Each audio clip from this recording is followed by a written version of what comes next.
apa kabar anak-anaknya semua?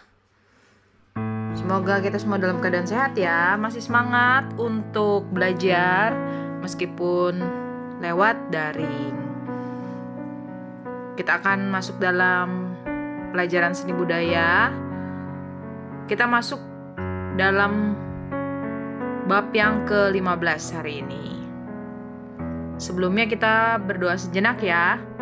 Berdoa menurut agama dan kepercayaan masing-masing. Berdoa dipersilahkan. Berdoa selesai. Yuk kita masuk dalam bab yang ke-15. Merancang pementasan.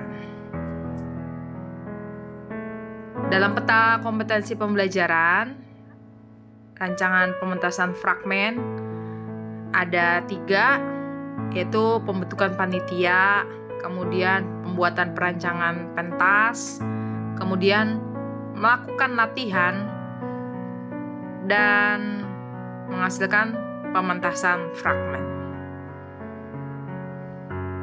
Adapun tujuan pembelajaran pada bab ini adalah yang pertama mengidentifikasi langkah-langkah merancang pementasan teater, mengidentifikasi kebutuhan pementasan teater.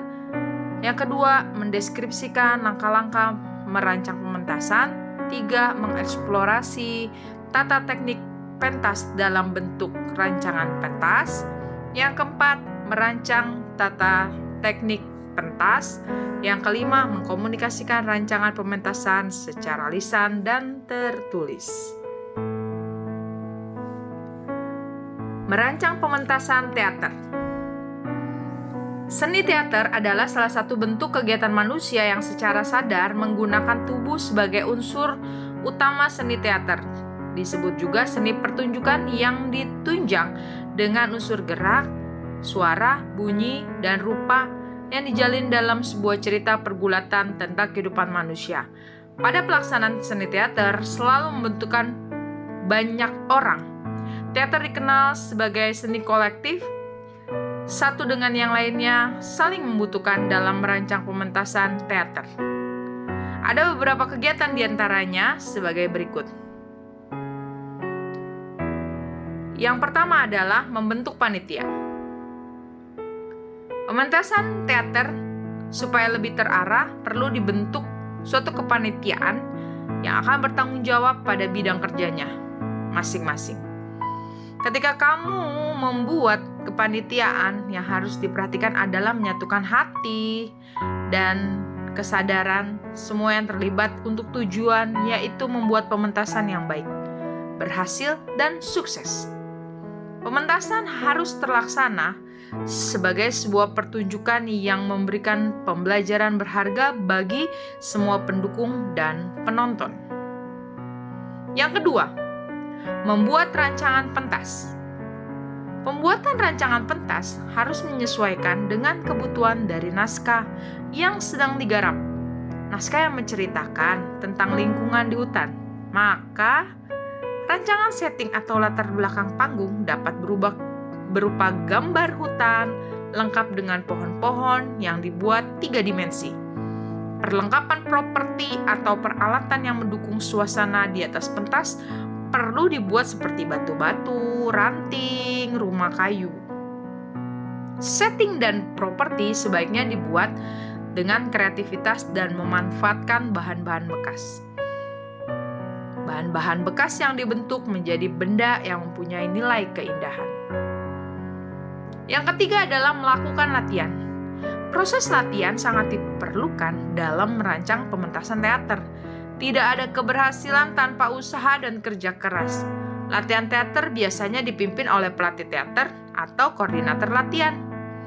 Latihan yang mengarah pada pementasan biasanya dilakukan langsung oleh sutradara yang ditunjuk untuk menangani pementasan. Latihan yang baik diawali dengan latihan rutin berupa pemanasan olah tubuh yang berguna, mempersiapkan kebugaran pemain, dan olah suara yang berguna untuk kesiapan suara pemain. Waktu latihan yang teratur dan mencukupi dalam setiap minggunya, maka pementasan yang baik itu bisa terwujud. bisa melakukan dengan latihan pantomim. Lakukan gerakan keseharian orang-orang sesuai dengan tema tanpa menggunakan suara alias berpantomim. Misalnya orang-orang yang bergegas mengejar angkutan, aktivitas penjual dan pembeli di pasar, suasana para binatang di hutan, atau menjelajah ruang pesawat.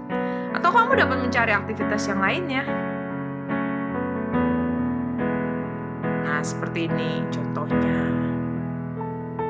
Seperti ini juga contohnya. Baik, sekian untuk pembelajaran kita hari ini untuk bab yang ke-15. Stay at home, stay kreatif. Ada uji pengetahuannya. Di sini ada 2 soal. Silakan jawab, kemudian foto jawaban Anda dan kirimkan pada link yang sudah tersedia. Sekian dan terima kasih. Sampai bertemu lagi pada bab yang berikutnya. Dah.